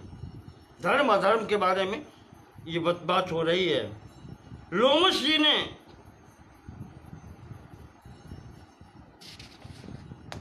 सावधान किया है, जो व्यक्ति स्वयं विवाह न करके पर स्त्रियों में आसक्त होते हैं, दिखावा बहुत बड़ा करते हैं, मैं नैष्ठिक ब्रह्मचारी, ऐसे लोगों का कभी कल्याण नहीं होता। उनका भी देवता और पितर कुछ भी हव्य कभी ग्रहण नहीं करते।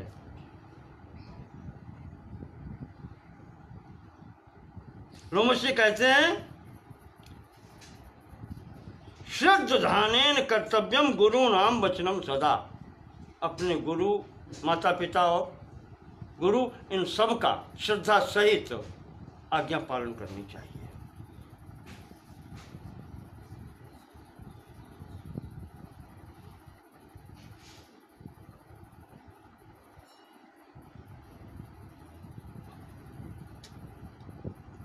और लोमश जी ने कहा है कि अब ये कलयुग है, कुछ भी अगर दान न हो सके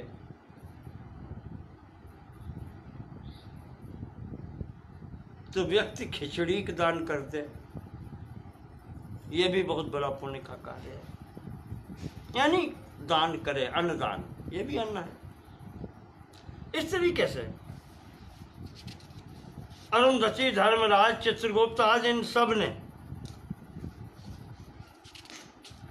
धर्म का अलग अलग थोड़ा थोड़ा लेकर के विवरण दिया है। अंत में भगवान शंकर जी ने भी अपना मत दिया है। कहा कि तुम सब लोगों ने बहुत अच्छी बातें बताई,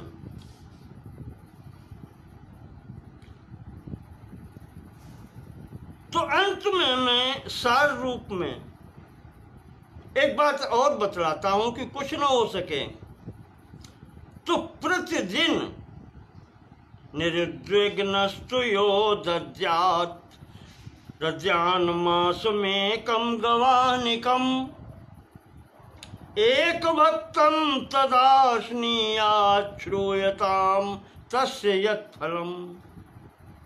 जो 1 महीने तक स्वयं एक बार भोजन करता है और प्रतिदिन गायों को भोजन खिलाता है, कहते हैं उस पुण्य की बराबरी कौन कर सकता है। गायें इतनी पवित्र हैं जो गायें ही इन तीनों लोकों को धारण करती हैं।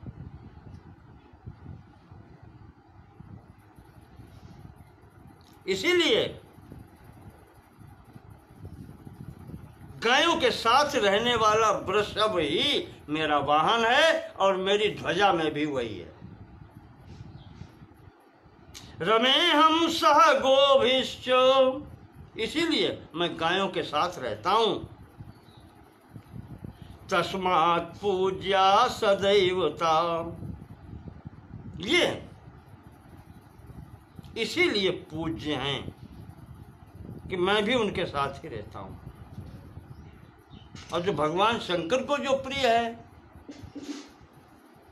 तो वरदायिनी पुरारी प्यारी, तो शंकर जी को प्रिय है तो वो चाहे पार्वती जी हों और चाहे फिर ये गौएं हों, वरदायिनी तो होती हैं, सब कुछ देने वाली ये है।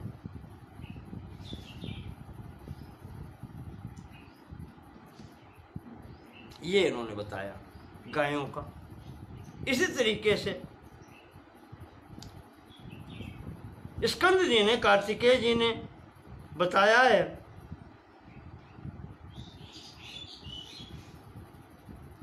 स्नान करने का बताया।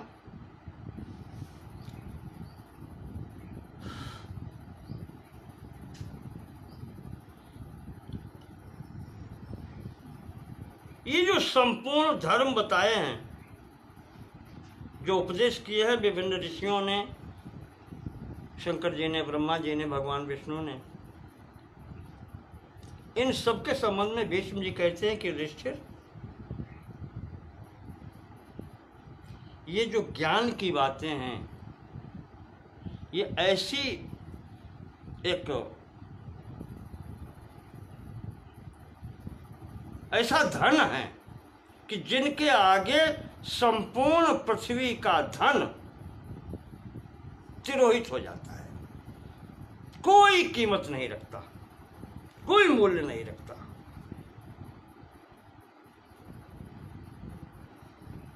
व्यक्ति को अगर ज्ञान मिल रहा है तो संपूर्ण वैभव छोड़ करके उसको ज्ञान ग्रहण करना चाहिए, यही जीवन की सार्थकता है।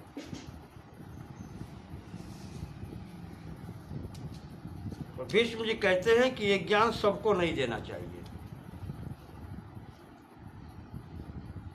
न श्रद्धानाय न नास्तिकाय, ऐसे व्यक्ति को ज्ञान या कोई अच्छी बात मत बतलाओ जिसको श्रद्धा ही नहीं है। श्रद्धा जो आपकी बात को बार बार काटता है, उसे इच्छा ही नहीं है। न नास्तिकाय, जो नास्तिक है, नास्तिक का एक अर्थ ही होता है जिसे अपने ऊपर ही विश्वास नहीं है कि मैं भी हूं, मैं कुछ हूं, ये भी विश्वास नहीं है, वो नास्तिक है।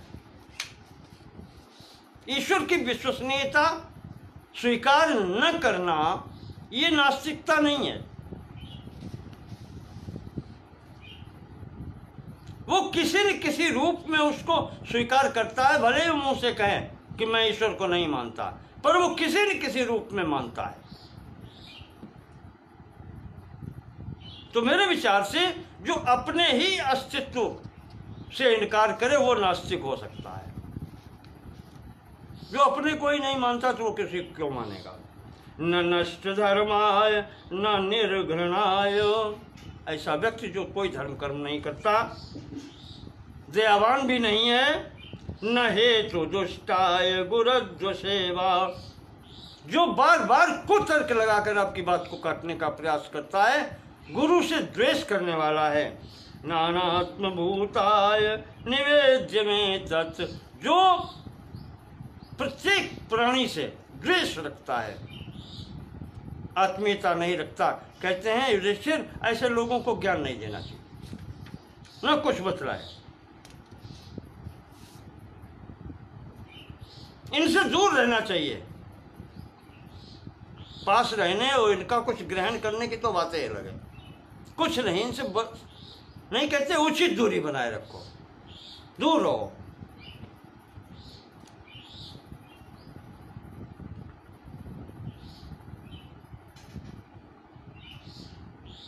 अब आगे ऋषि प्रश्न करते हैं कि महाराज आपने बहुत बढ़िया बातें बताई,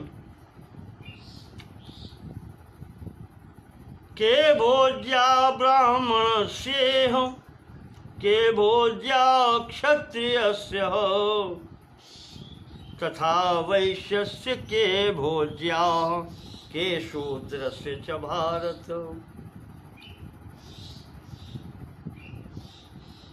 कहते हैं पितामह, ब्राह्मण को किसके यहाँ भोजन करना चाहिए, क्षत्रिय को किसके यहाँ भोजन करना चाहिए, वैश्य को किसके यहाँ भोजन करना चाहिए, और शूद्र को भी किसके यहाँ भोजन करना चाहिए। कहने का तात्पर्य ये ऋषि पूछ रहे हैं कि किसका अन्न ग्रहण करने योग्य है और किसका नहीं। तो भीष्म जी कहते हैं कि ब्राह्मण प्रथम 3 वर्णों के यहाँ से भोजन ग्रहण कर सकता है। ब्राह्मण, क्षत्रिय, वैश्य यहाँ भोजन कर सकता है।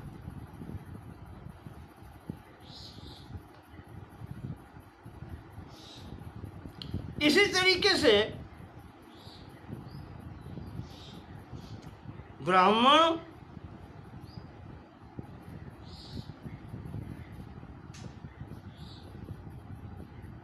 इसी तरीके से जो क्षत्रिय है, क्षत्रिय भी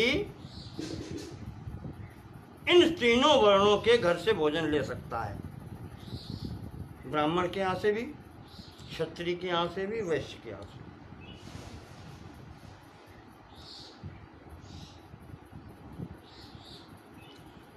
यहाँ पर एक बात कही है कि ब्राह्मण और क्षत्रिय उन वैश्यों के यहाँ से भोजन ले सकते हैं जो शुद्धता पूर्वक रहते हैं, जो नित्य प्रति हवन करते हैं और संपूर्ण व्रतों का पालन करते हैं, जो नियम धर्म के बताए गए हैं उनका पालन करते हैं। उन वैश्यों के घर से ही ब्राह्मण और क्षत्रिय भोजन ले सकते हैं, उन्हीं का अनुग्रह है।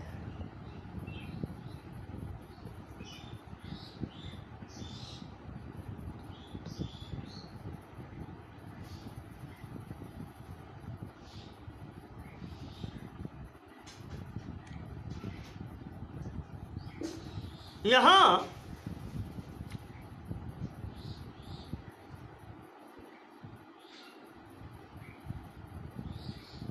इन लोगों को शूद्र के अन्न से बचाव रखने को कहा गया है। शूद्र का अन्न ग्रहण नहीं करना चाहिए। और इस 135वें अध्याय में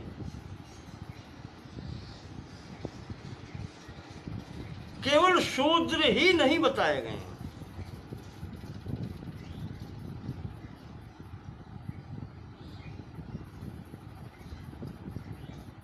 कहते हैं कि इन तीनों वर्णों में प्रथम 3 वर्णों के व्यक्ति भी अगर शूद्र जैसा आचरण करते हैं या वो कर्म करते हैं तो उनके यहाँ भी अन्न लेने योग्य नहीं है। बस इससे अधिक और क्या कर सकते।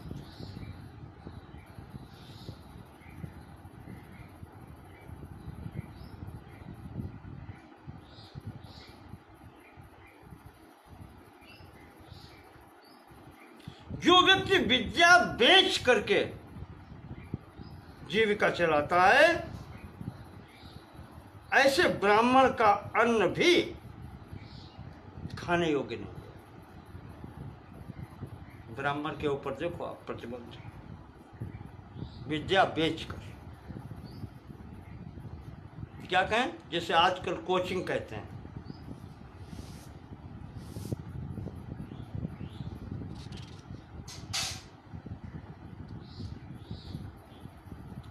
का बहुत बड़ा विचार है। आजकल यही विचार खत्म हो गया हमारे समाज में।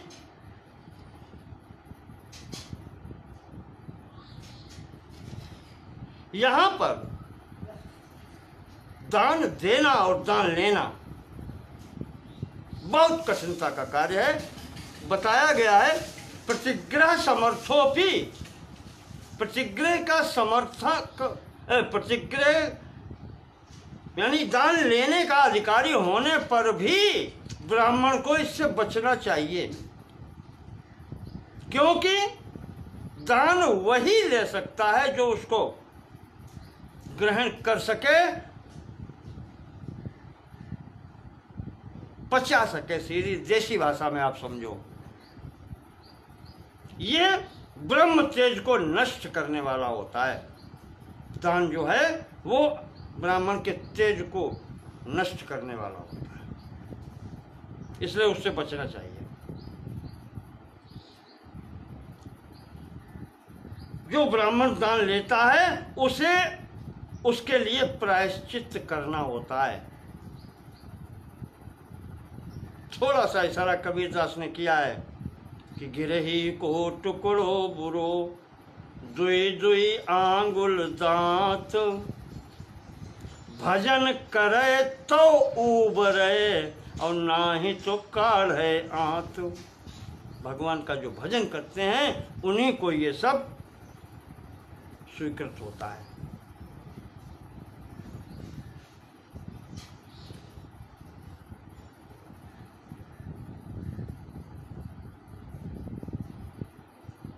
ब्राह्मण श्राद्ध का भी भोजन अगर करता है तो कहते हैं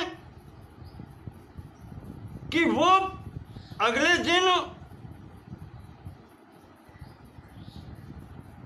या उसी दिन, हाँ, नच संध्याम उपासित नच जाप्यम प्रवर्तित, उस दिन उसको संध्या करने का और गायत्री जप करने का अधिकार नहीं रह जाता, जिस दिन वो श्राद्धान्न का भोजन करता है।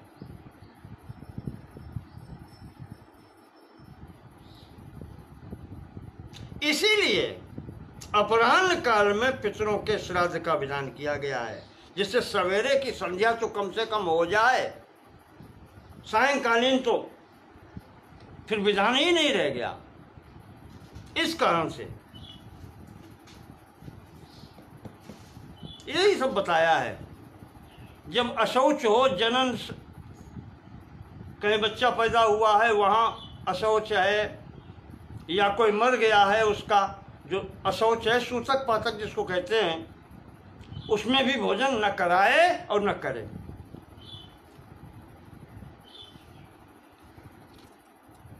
किसी का जूठा न खाए न खिलाए। ये स्थितियां, ये सब विचार करने वाली चीजें हैं। प्रत्येक व्यक्ति के साथ बैठ करके पंक्ति में भोजन नहीं होना चाहिए। कभी समय हुआ तो मैं आपको बताऊंगा एक पंक्ति में बैठने वाले कैसे होते हैं। एक ही स्तर के व्यक्ति एक पंक्ति में जमीन पर, पृथ्वी पर आसन बिछा करके उस पर बैठ के जब भोजन करते हैं वही शुद्ध होता है। अन्यथा हमारे यहाँ कानिकुब्ज मंडल में ये कहावत चलती है कि 8 कनौजिया 9 चूल्हे। कनौजिया 8 हों तो चूल्हे 9 होते हैं। प्रत्येक व्यक्ति अपना अलग बना करके खाए, अपना अलग स्वयं पाकी करे।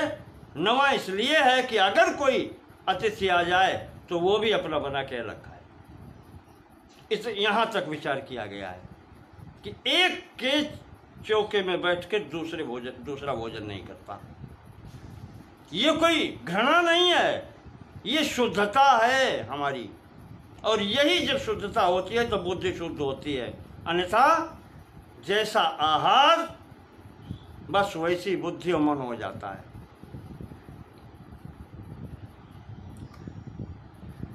बहुत विचार करने वाला यहाँ पर ये बताया गया है।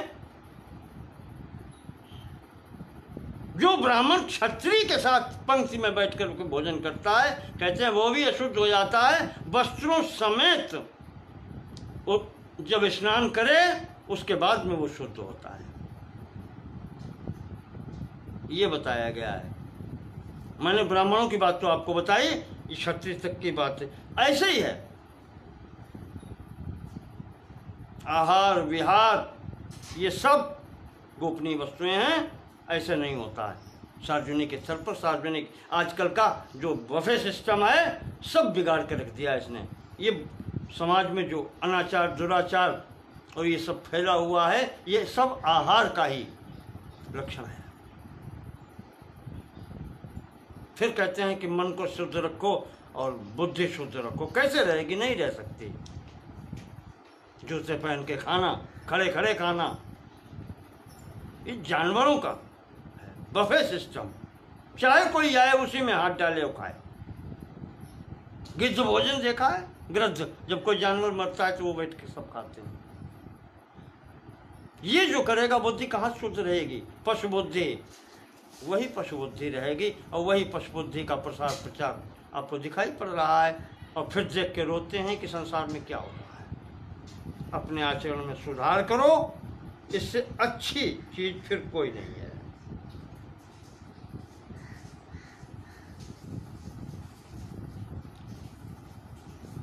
आगे चलते हैं। युधिष्ठिर प्रश्न करते हैं कि पितामह,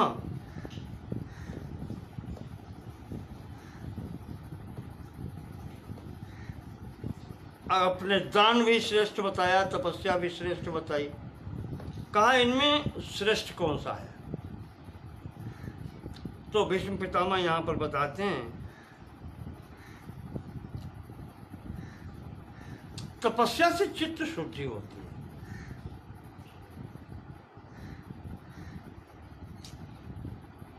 और दान करने से चित्त तो शुद्ध होता ही है, दूसरे का भी कल्याण होता है और आपको देख करके समाज में भी उसका अच्छा प्रभाव जाता है।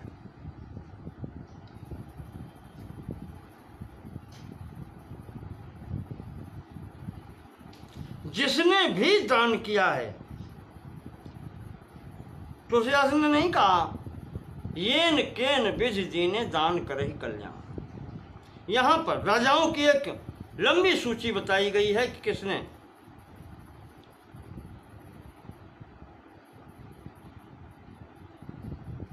दान पुण्य किया है और उनको लोकों की प्राप्ति हुई है।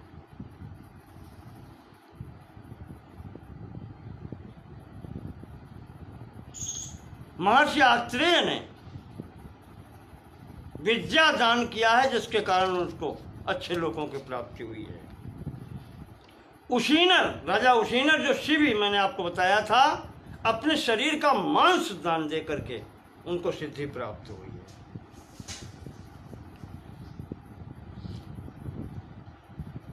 काशी के राजा जो प्रतर्दन आपको बताए थे, उन्होंने अपने पुत्र ब्राह्मणों की सेवा में दान दे दिया, उनका भी कल्याण हुआ। राजा संकृत के पुत्र रंतिदेव ने महात्मा वशिष्ठ को दान दिया, उनको स्वर्गलोक की प्राप्ति हुई। ऐसे ही बहुत से राजा लोगों के नाम दिए हैं। देवाव्रत नाम के राजा हुए हैं, अम्बरीश हुए हैं, कर्ण हुए हैं। यही कर्ण जो महाभारत में था, ये सब दान इन दिया है और इन्होंने गति पाई है। राजा वृषाधर्व हुए हैं, विदर्भ नरेश हुए हैं। परशुराम जी ने भी संपूर्ण पृथ्वी ब्राह्मणों को दान की है। संपूर्ण पृथ्वी पर एक बार वृष्टि नहीं हुई है तो महर्षि वशिष्ठ ने जल दान दिया है, अपने तपोबल से जल बरसाया है। उनका यश आज तक। महाराज भगवान राम ने भी यज्ञ किए हैं, दान दिए हैं, उनका यश आज भी है। महाराज करन्नम के पौत्र अभिक्षत के पुत्र महाराज मरुत का दान देने के कारण ही संपूर्ण दिशाओं में यश फैला हुआ है। कक्षसेन नाम के एक राजा हुए हैं, उनका भी इसी प्रकार से है। पंचाल के राजा ब्रह्मदत्त, राजा मित्र सह जिनको सौदास कहते हैं, उन्होंने भी दान दिया था।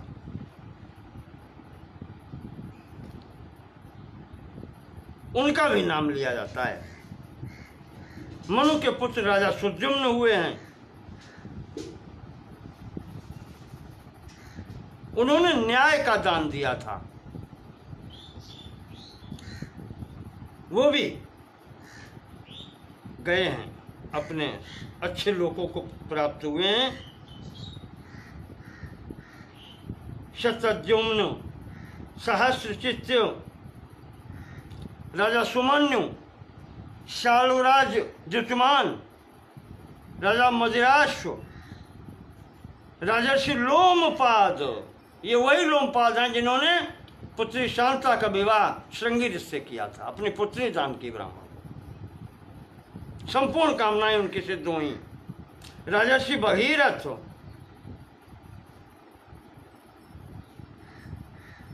ऐसे कितने नाम हैं जिन्होंने दान दे करके अपनी गति बनाई है। कहा दान सबसे बड़ा कल्याणकारी वस्तु है, जो भी आप दान दे पाए, यथाशक्ति श्रद्धा सहित, भाव सहित,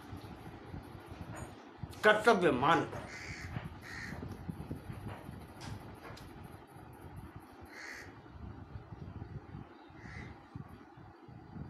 युधिष्ठिर पूछते हैं कि पितामह विद्वान कितने प्रकार के हो सकते हैं? आपने कहा कुछ भी।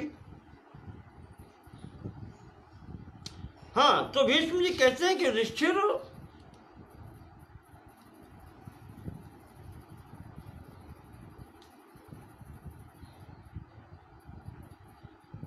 जिस भाव से दान दिया जाए वो 5 प्रकार के होते हैं। इसलिए दान को तुम उन्हीं भावों के अनुसार 5 प्रकार के मान सकते हो। कौन कौन भाव हैं? धर्मात्, अर्थात, भयात, कामात, कारुण्यादिति भारत। धर्म, अर्थ, भय, कामना और कारुण्यात यानी दया, करुणा, इनके कारण जो भी दिया जाता है, इन के कारण जो भी दिया जाए, जो दान दिया जाता है, इन हेतुओं से यह इतने प्रकार का दान होता है, 5 प्रकार का होता है। और ये जो दान करता है इस भाव से, उसे यहां भी यश मिलता है और परलोक में भी सुख मिलता है।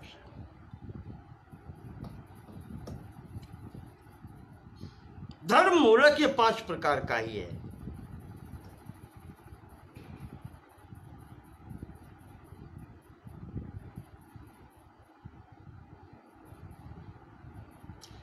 इन 5 की व्याख्या कर रहे हैं। एक कहते हैं धर्म से, पहला आया धर्म। धर्म क्या है?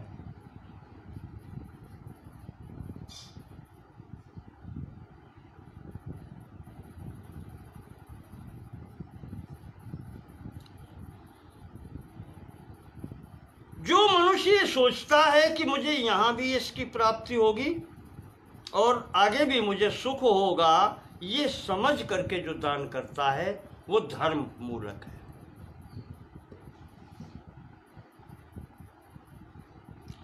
दूसरी बात आती है ददाति वा दास्यति वा मह्यम दत्तम अनेन वा इत्यर्थेभ्यो निशम्यैव सर्वं दातव्यमर्थिने।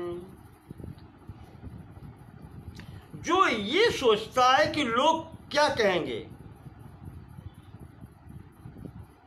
जब मैं दान दूंगा, तो चारों तरफ से ये आवाज आएगी कि यह व्यक्ति बहुत दान देने वाला है, अब ये दान देने जा रहा है, दान देगा, इन्होंने ही मुझे दान दिया था।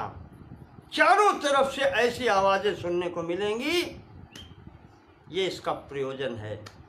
इसीलिए उनको जो देता है, सुन सुन के ये सब कुछ दान करता है, वो कहते हैं कि इसमें ये अर्थ मूलक है, ये प्रयोजन मूलक है।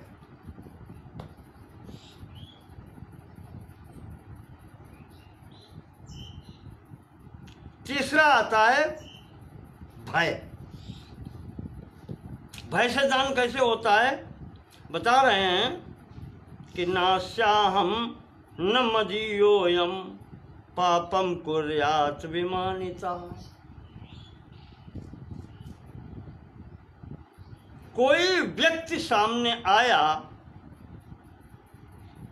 और हम जानते हैं कि ये मेरा नहीं है और मैं इसका नहीं हूं, लेकिन अगर ये रुष्ट हो गया तो मेरा अपमान कर देगा या मेरा अहित करेगा,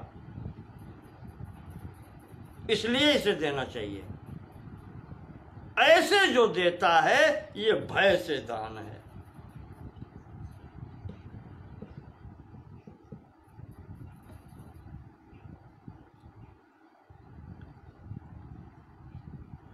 कामना, फिर आता है कामना।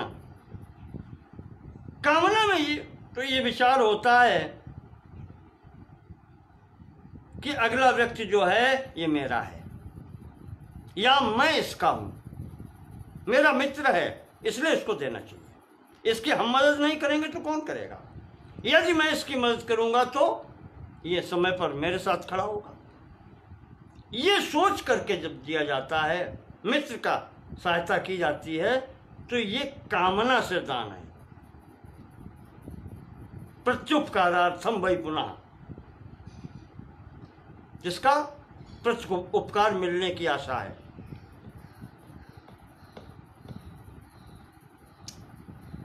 और अंतिम है दया। दीनस्य याचते चायम अल्पे नापि तुष्यति। ये दीन मनुष्य सामने वाले को देख करके हम सोचते हैं कि ये दीनहीन है, ये आज मांग रहा है, अच्छा इसकी संतुष्टि भी थोड़ा देने से ही हो जाती है। जैसे भूखा व्यक्ति है, उसकी संतुष्टि उस समय धन से नहीं हो सकती, अनाज से नहीं हो सकती, उसे भोजन मिल जाए उसकी संतुष्टि हो जाएगी, थोड़े से ही उसकी संतुष्टि हो जाएगी। ये सोचकर उस दरिद्र व्यक्ति की जो सहायता कर देता है या दान दे देता है दया के परवश होकर के, यह दयापूर्वक दिया हुआ दान है। ये भीष्म जी ने बताया कि 5 प्रकार का होता है। इससे पुण्य भी प्राप्त होता है, यश भी प्राप्त होता है। यथाशक्त्या प्रदातव्यम एवं आह प्रजापति। यथाशक्ति दान देना चाहिए, ये प्रजापति की आज्ञा है, ब्रह्मा जी की आज्ञा है, देना ही चाहिए। इस प्रकार से यहाँ पर प्रसंग स्थगित करेंगे। ये दान की यहाँ पर स्थिति बताई गई है। यथाशक्ति दान देना ही चाहिए। ये 5 स्थितियाँ हैं: धर्म, अर्थ, भय, कामना और दया। किसी पर भी विचार करके येन केन विधि दीने दान करई कल्याण, और इससे आगे कहने की स्थिति नहीं रह जाती। तो इस प्रकार से यहाँ पर दान अवश्य ही देना चाहिए और यही यहाँ की स्थिति है। तो आज का प्रसंग यहीं स्थगित करते हैं। आगे भगवान श्री कृष्ण संबंधी बातचीत होगी, वो कल के प्रसंग में आपको सुनाएंगे। आज का प्रसंग यहीं स्थगित होता है। धन्यवाद सुनने के लिए और उत्साह बढ़ाने के लिए आप सबका बारंबार कोटिशा नमन।